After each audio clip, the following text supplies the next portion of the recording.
Hi, friends.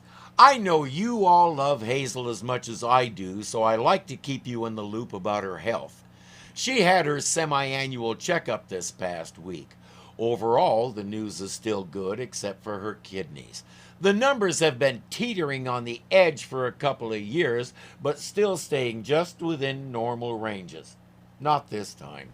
Her creatinine in particular is up a fair bit. The BUN not as much, but both are outside normal ranges now, and when that happens, they usually don't come back.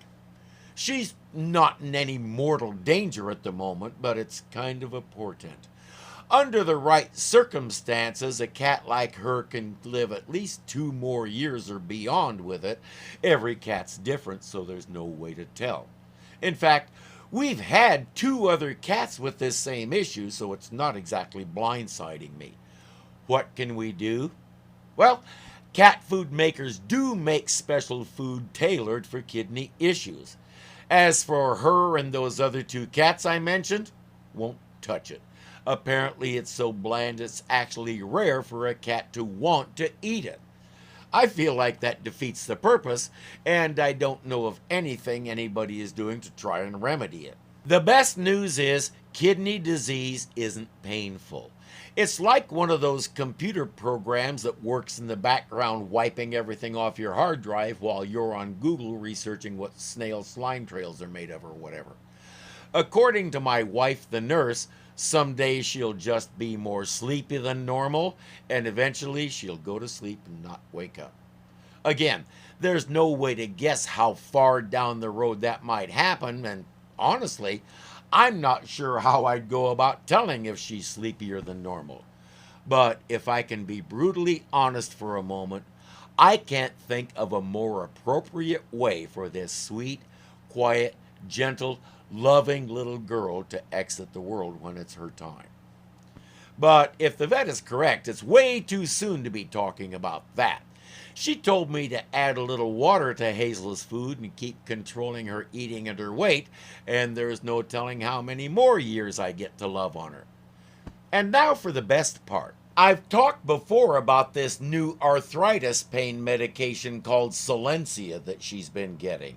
It continues to work wonderfully. You've seen the videos of how she walks with that pronounced limp.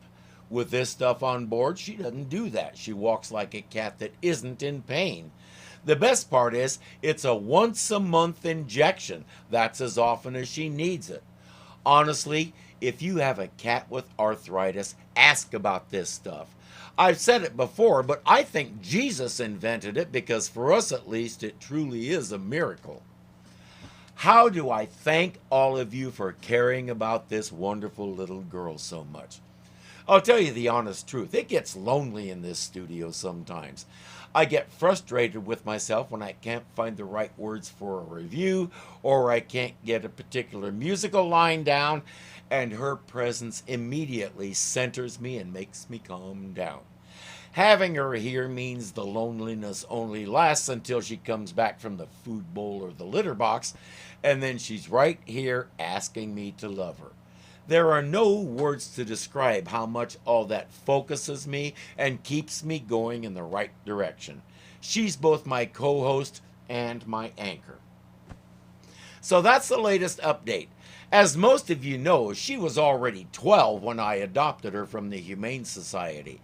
The arthritis was really bad. She was just getting over a respiratory infection, and she's allergic to fleas. I had to sign a waiver this long to get her. At that time, I said, I don't know how many years she has left, but I intend to make sure they're happy and that she knows she's loved. That hasn't changed. Thanks for watching and caring. I'll keep updating anytime we learn something new. Until then, You be careful out among them English.